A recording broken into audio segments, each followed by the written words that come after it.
अब हमने देखना है कि इक्विलिब्रियम कांस्टेंट यानी Kp फॉर गैसियस रिएक्शन। इससे पहले अभी हमने Kc की हमने बात करी कि Kc क्या होता है, product upon reactant, concentration of product upon reactant.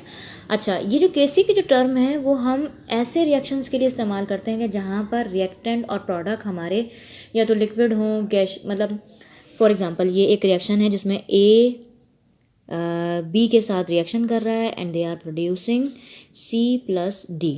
First करा कि ये ए लिक्विड हो सकता है, बी गैस हो सकता है, सी कोई सॉलिड बन रहा है, डी कोई गैस हो सकती है। यानी कि क्या है कि जो इनकी स्टेट है वो क्या है, डिफरेंट है।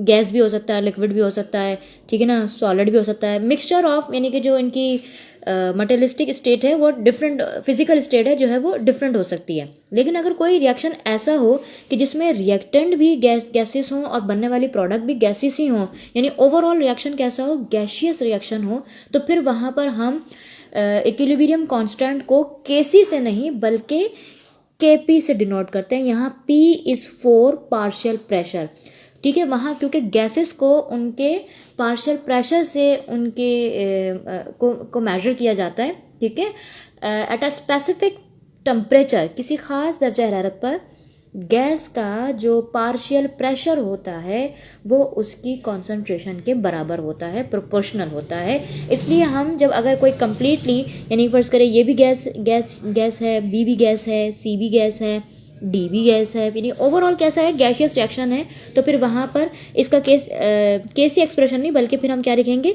Kp। यहाँ मैंने अभी बताया कि P फॉर पार्शियल प्रेशर, वहाँ हम गैसेस को का पार्शियल प्रेशर को इक्वेशन में पुट अप करेंगे। अब यही इक्वेशन जो है, ये फॉर एग्जाम्पल जो हमने अभी रिएक्शन लिया है A+B and they are producing C+D, इसका हम Kp एक्सप्रेशन देखें कैसे लिखते हैं। सब चीज़ वही रहेंगी, बस क्या होगा, कॉन्सेंट्रेशन की साइन रहेगी, लेकिन यहाँ पर आ जाएगा पार्शियल प्रेशर, क्योंकि वही प्रोडक्ट अपॉन रिएक्टेंट। तो partial pressure of C, partial pressure of D, reactant में partial pressure of A and partial pressure of B। ये इस तरीके से इसका एक्सप्रेशन लिखा जाएगा। अगर के इनके नंबर ऑफ मोल्स होंगे तो वो नंबर ऑफ मोल्स सुपरस्क्रिप्ट यानी पावर बन जाएंगे, ठीक है। बिल्कुल वही चीज़ करना है, बस सिर्फ क्या है कि टर्म Kc से अगर गैशियस रिएक्शन है ओवरऑल तो फिर वहाँ पर Kc की जगह हम Kp की टर्म इस्तेमाल करेंगे, ठीक है। यहाँ एक बात जो कि नोट करने के काबिल है वो ये कि गैस के जो भी नंबर ऑफ मोल्स होते हैं, अभी तो यहाँ पे हमने फॉर एग्जांपल एक ऐसा रिएक्शन लिया जहाँ सबके नंबर 1 मोल थे, लेकिन फर्स्ट कर लेंगे अगर इसके 2 मोल्स हों, इसके 2, ठीक है, इसके 2 मोल्स हों और इस जो डी बन रहा है उसके भी 2 मोल्स हों, इस तरीके से हमारी कोई प्रोडक्ट बन रही है फॉर एग्जांपल, तो यहाँ पर नंबर ऑफ मोल्स को गैशियस रिएक्शन में नंबर ऑफ वॉल्यूम कंसिडर किया जाता है, ठीक है। गैशियस रिएक्शन में मैं यहाँ लिख देती हूँ इस बात को कि number of moles will be equal to number of volume. यानी हम ये कहेंगे कि भाई देखें 2 वॉल्यूम ए के और 1 वॉल्यूम यानी 1 वॉल्यूम बी का, तो टोटल वॉल्यूम कितना है रिएक्टेंट साइड पर, 3 वॉल्यूम्स, ठीक है। गैसियस रिएक्शन में नंबर ऑफ मोल्स को वॉल्यूम्स कंसिडर करते हैं क्योंकि गैसेस अपने वॉल्यूम से मेजर की जाती हैं, अपने पार्शियल प्रेशर से जो भी उनकी मेजरमेंट्स हैं उनसे कंसिडर की जाती हैं, ठीक है। अच्छा, इसी तरीके से C का 1 मोल है यहाँ पे और D के 2 मोल है, तो अब इनको हम क्या कहेंगे कि 1 वॉल्यूम C का और D के भी 2 वॉल्यूम्स, तो टोटल कितना वॉल्यूम हो गया प्रोडक्ट साइड पर, 3 वॉल्यूम, ठीक है। तो ये बात भी नोट करने की है कि गैशियस रिएक्शंस में जो नंबर ऑफ मोल्स होते हैं किसी भी गैस के वो नंबर ऑफ वॉल्यूम कंसिडर करते हैं। अब हमने देखना है relation between Kc and Kp, यानी कोई एक रिएक्शन है ऐसा जिसकी पहले हमने Kc की वैल्यू मालूम करी और फिर उसी रिएक्शन का गैशियस वर्जन में गैस उसको यानी कि गैशियस फॉर्म में अगर हम कन्वर्ट करें और फिर उसका Kp वैल्यू मालूम करें तो उन दोनों का हम क्या करें, कंपैरिजन करें। इसमें हमने कंपैरिजन करेंगे। अब हम के एक रिएक्शन है उसी की Kc वैल्यू और उसी की हम Kp वैल्यू, यानी एक Kc वैल्यू तो तब जब वो पूरा ओवरऑल गैशियस रिएक्शन ना हो, तो उसकी हमने कैसी वैल्यू मालूम कर ली। उसी रिएक्शन को अगर हम गैशियस रिएक्शन में कन्वर्ट कर दें, यानी तमाम तर जो रिएक्टेंट साइड और प्रोडक्ट साइड है उसको गैस में कन्वर्ट कर दें और फिर उसका हम क्या लें, केपी वैल्यू मालूम करें, तो फिर ये दोनों का जो कंपैरिजन है वो हमें ये बताएगा कि रिएक्टेंट साइड और प्रोडक्ट साइड पर वॉल्यूम चेंजेस क्या है। यानी कोई रिएक्शन अगर प्रोसीड हो रहा है तो उसकी जो केपी और केसी की जो वैल्यूज़ हैं वो हमें इंफॉर्मेशन देंगी about the volume of the reaction, के रिएक्टेंट साइड पर वॉल्यूम कैसा था, और जब वो रिएक्टेंट प्रोडक्ट में कन्वर्ट हुआ तो जो रिएक्शन प्रोसीड हुआ आइदर वो वॉल्यूम में तब्दीली के साथ हुआ या वॉल्यूम में तब्दीली के साथ नहीं हुआ, और अगर तब्दीली हुई तो वॉल्यूम की तब्दीली रिएक्टेंट से ज़्यादा हुई या रिएक्टेंट के वॉल्यूम से कम हो गया वॉल्यूम, ये तब्दीली। यानी कि केपी और केसी का जो रिलेशन है वो हमें बताता है कि कोई रिएक्शन अगर इक्विलिब्रियम की तरफ प्रोसीड कर रहा है, इक्विलिब्रियम की तरफ बढ़ रहा है, तो वो वॉल्यूम में इजाफे के साथ हो रहा है या वॉल्यूम में कमी के साथ हो रहा है, या वॉल्यूम रिएक्टेंट इक्विलिब्रियम पर रिएक्टेंट और प्रोडक्ट साइड का वॉल्यूम बराबर है। ठीक है, तो ये हम चीज़ें देखनी है। पहला केस क्या हो सकता है कि किसी रिएक्शन के लिए केपी की वैल्यू बराबर हो सकती है उसकी केसी की वैल्यू से।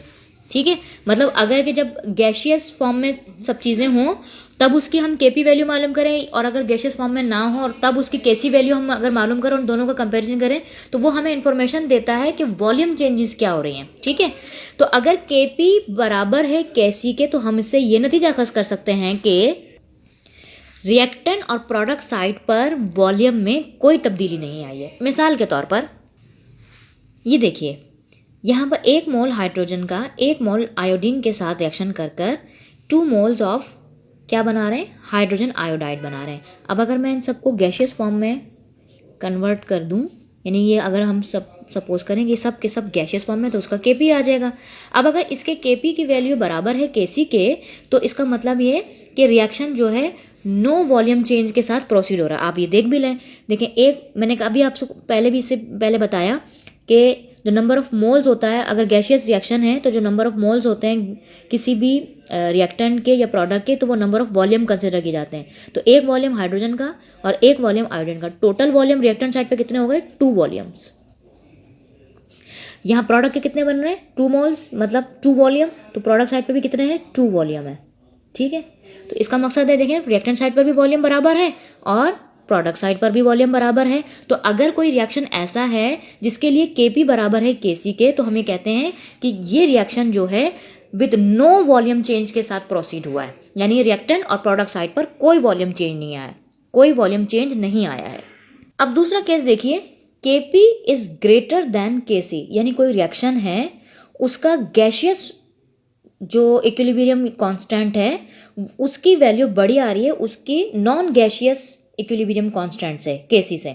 तो इसका मतलब है वो जो रिएक्शन प्रोसीड हो रहा है वो प्रोडक्ट साइड में जब इक्विलिब्रियम यानी कि अचीव हो रहा है तो प्रोडक्ट साइड पर वॉल्यूम ज़्यादा है और रिएक्टेंट साइड पर वॉल्यूम कम है। केपी क्योंकि बड़ा है यानी कि इक्विलिब्रियम के ऊपर प्रोडक्ट साइड का वॉल्यूम ज़्यादा है और रिएक्टेंट का वॉल्यूम कम है। तो ये इस रिलेशन से या इस इंफॉर्मेशन से हमें ये इंफॉर्मेशन मिलती है कि अगर केपी और केसी की वैल्यू को हम कंपेयर कर लें तो हमें पता लग जाता है कि कोई रिएक्शन वॉल्यूम की किस तब्दीली के साथ रोनुमा हो रहा है, यानी प्रोसीड हो रहा है। इस केस के लिए एक रिएक्शन हम एग्जाम्पल लेते हैं।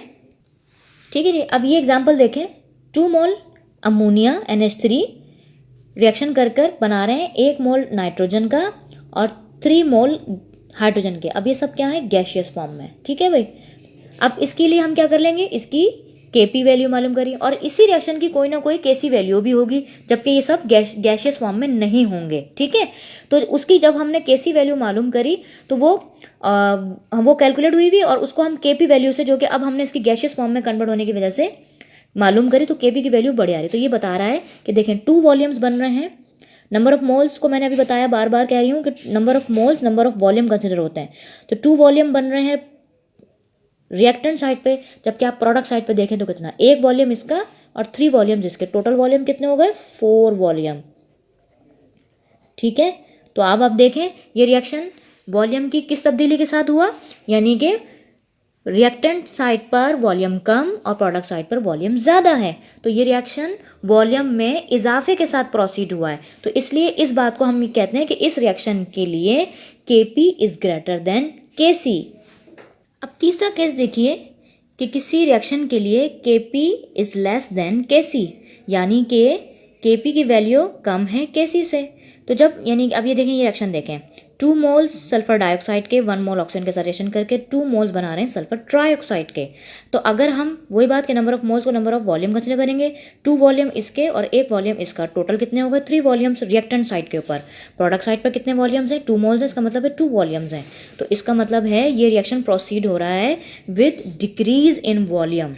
प्रोडक्ट साइड पर क्या हो रही है, वॉल्यूम कम हो रहा है। तो जब ऐसा कोई रिएक्शन हो कि जहाँ पर आपका गैशियस हालत में उसके Kp की वैल्यू मालूम करेंगे आप, तो ये Kp की लेस देन वैल्यू Kc से हमें इस बात को शो कर रहा है कि वो जो रिएक्शन है वो प्रोडक्ट साइड पर लेस वॉल्यूम के साथ प्रोड्यूस हो रहा है। ठीक है जी, तो ये इन्फॉर्मेशन मिलती है। ये MCQ वगैरह में सवाल आ सकता है इस तरह का कि अगर Kp बराबर हो Kc के, तो ये क्या इन्फॉर्मेशन देता है, ये इन्फॉर्मेशन ये देता है कि there is no change in the reactant and product side, Kp is greater than Kc।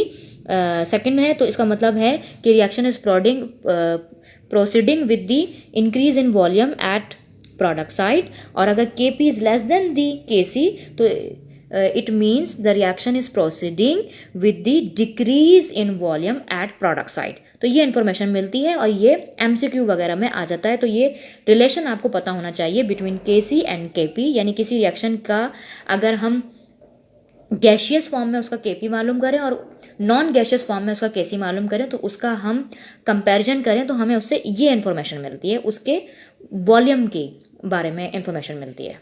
ठीक है जी।